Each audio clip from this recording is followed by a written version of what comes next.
Hönnun vítt svið og nú skoðum við endurhönnun á sundlaugin á Skagaströnd sem fékk langþráða andlitslyftingu frá norskum hönnuðum.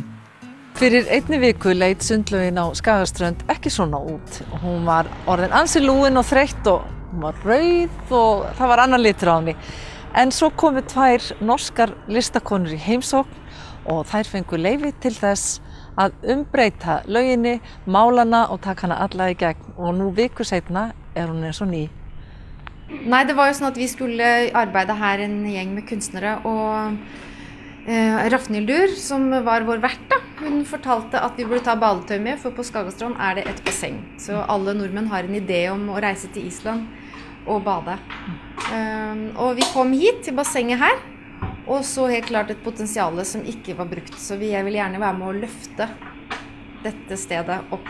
Og det jo noe av det kunstprosjektet vårt handler om, å løfte og se ressurser.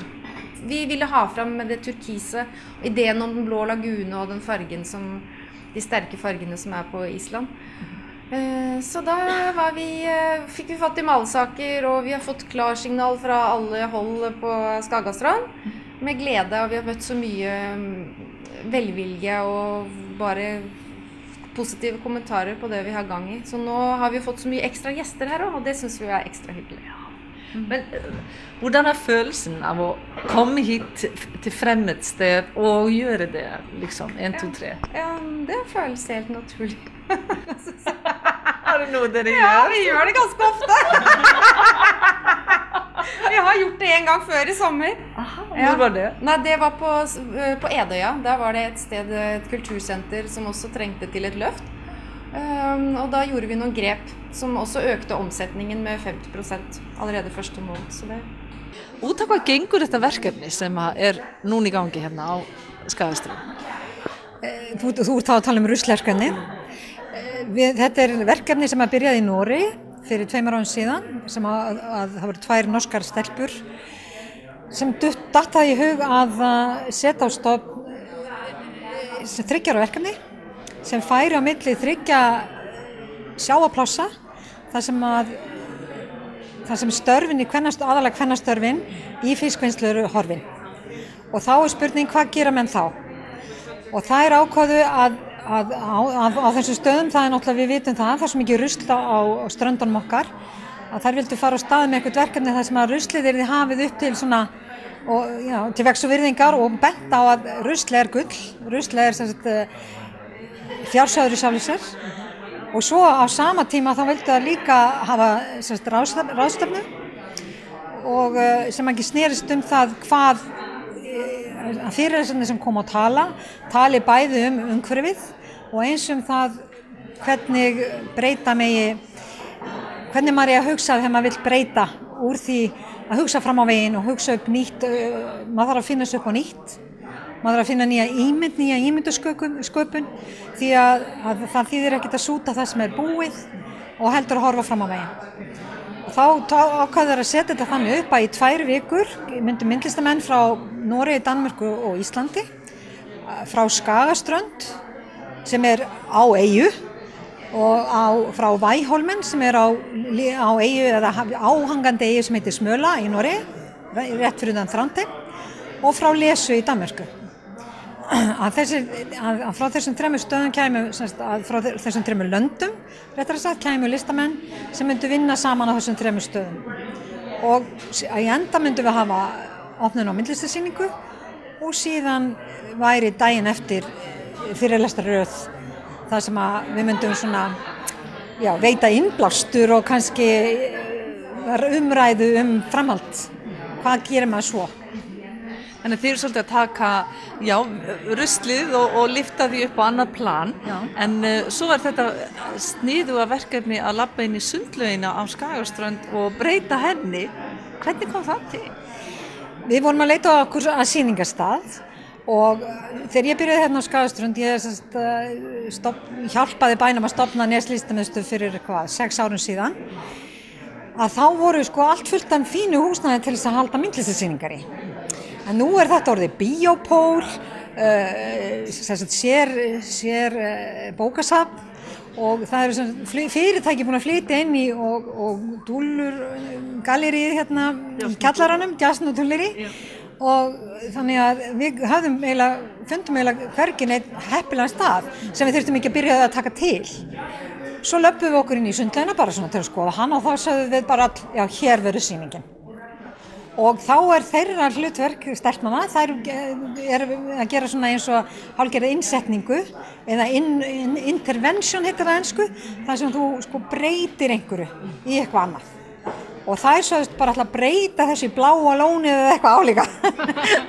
Og þeirra semst framlag að breyta sundlauginni. Og þeim hefur sko sannarlega tekist það og það bara allt annað að sjá þetta, Já, allt annað yfirbragð, já. Þær hafa auga fyrir þessu og þær hafa gert þetta áður, eins og þær hafa kannski sagt þér að þær tóku fyrir veitingastað í Oslo í fyrra og þetta er það sem gera í myndlistinni. Já. Og þetta flokkast undir myndlist?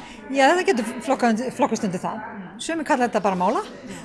Eða hreinlega hugarfarsbreytingu. Já, en þetta er svona það sem, ég veit ekki hvað er gott orðið yfir intervention. Þú kemur inn og bara breytir einhverju sem á staðnum en fegrar það eða pakkar því inn í eitthvað eða breytir því á einhvern hátt.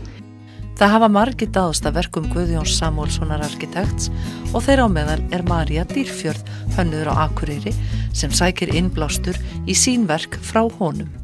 Arkitektin Guðjón Samúelsson teiknaði margar af þekktustu byggingum landsins, meðal annars Akureyrakirkju hér fyrir aftan mig. Byggingar Guðjóns þykja ekki bara mikið augna yndi, heldur hafa þær einnig veitt fólki innblástur. Við skulum kíkja í heimsókn til grafíska hönnuðarins Maríu Dýrfjörð sem hefur aðsetur í þessu gula húsi hér í miðbæ Akureyrar, en verk Guðjóns hafa veitt henni mikinn innblástur í listsköpun hennar.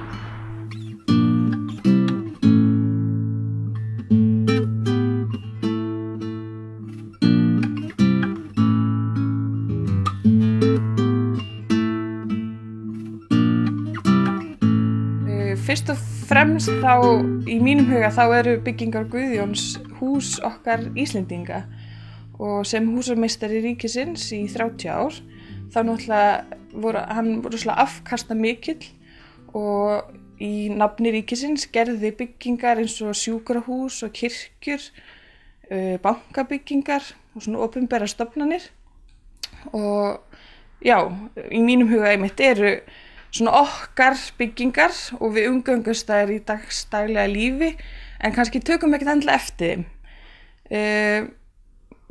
Svona aðdragandinn af því ég fór að skoða hans arkitektúr var Hótel Borg, Art Deco tímabili svona heillaði mig og mér langaði að svona kanna hverjir hefðu tileinkað sér þann stíl hér og Hótel Borg var svona upphafspunkturinn, svo fór ég að skoða fleiri verk eftir hann og kemst bara að því að hann sem arkitekt rosa mikill fjarsjóður bara okkar Íslendinga og ég fór að kanna einmitt þessar byggingar, ljósmyndaði og vann mikið með bara bæði ljósmyndir af byggingunum og svo bara teikningar Guðjóns sem eru í þessari bók, Íslensk bygging og stúderaði svona formbyggingana og bara yfirbragð þeirra og markmið var að reyna að fanga það í munsturgerð. Úrkoman 6 munstur, innblásin af reyndar 5 byggingum, Akureyrakirkja, hún fær 2 munstur, heimabærin. Og svo það Laugarneskirkja, Þjóðleikhúsið og Héraðsskólinn á Laugavatni, gluggaumgjörð Landsbankahúsanna og eins og ég segi, Akureyrakirkja fær 2 munstur. Svo aldrei að vita nema í framhaldi eða einhvern tímann í framtíðinni að verði fleiri. Ég reyndi við fleiri byggingar eins og til dæmis Sundhöll Reykjavíkur sem hann gerði af mikilli natni og Háskóli Íslands, aðalbyggingu Háskóli Íslands. Á þeim punkti sem ég var að vinna með þær byggingar þannig sem ekki passa inn í munsturlínuna en kannski einhvern tímann í framtíðinni þá get ég snúið mér aftur að þeim byggingum eða öðrum og kannski verða úr fleiri munstur. En sem sagt, þessi mynstur þín sem eru innblásin af byggingum Guðjóns Samúelssonar, þessi mynstur eru komin á vörur. Já. Og ég sé hérna, þú ert bæði með gjafapappír og púða. Já, þetta sem sagt, upprunalega vann ég þetta sem útskriftarverkefni í myndlistarskólanum og langaði að tengja saman mynstur og textíl, af því ég er með bakgrunn í textíl. Og þá sýndi upphaflega sem efnistranga og sá fyrir mér að þetta gæti verið bara sem væri hægt að versla í metravís. Svo í sumar þá fékk ég inngöngu inn á handverkshátíðina á Hrafnagili og útfærði efni svo í púða. Það var svona fyrsta skrefið og svo núna næsta skref svona í framhald af því að það að útfæra svo í sængurver. Það er svona það sem ég er að vinna núna. Í sumar þá var líka svo þróun að prenta mynstrun og gjafapappír og í framhaldi líka útbjóði svona merkimiða til að passa með gjafapappírnum. Þannig að þetta svona smátt og smátt hefur þróast svona hægt en örugglega. Maður svona gerir bara svona á sínum hraða. En nú ertu með aðstöðu í versluninu Flóru á Akureyri. Fólk sem kemur inn og sér einmitt þessi mynstur, tengir það strax við byggingar Guðjóns? Margir hafa tengt það við arkitektúr, en kannski ekki beint við byggingarnar. En það er rosalega gaman að upplifa með fólki þegar að heyri hvað liggur að baki. Það er eins og mynsturinn öðlist svona nýtt líf. Og eins og segi, það er mjög gaman að upplifa þetta með fólki aftur og aftur og aftur. Það er svona styrkir mig þegar ég trú að ég sé á réttri leið. Og það er einmitt líka það sem ég finn þetta eru hús Íslendinga, fólk á tengingu við þessar byggingar og mann hafa verið einhver sem verslaði hjá mér púða með munstri sem unnin út frá Héraðsskólanum á Laugarvatni að þeir áttu sumarbústað við Laugarvatn. Svo alls konar svona, einhver fermdist í Laugarneskirkju, Akureyringar náttúrulega tengir mjög sterkt við Akureyrarkirkju og svo Þjóðleikhúsið. Þetta er svona, eins og segi, tengingin hún kannski verður til eftir á, en hún er mjög sterk af því að þetta eru okkar hús.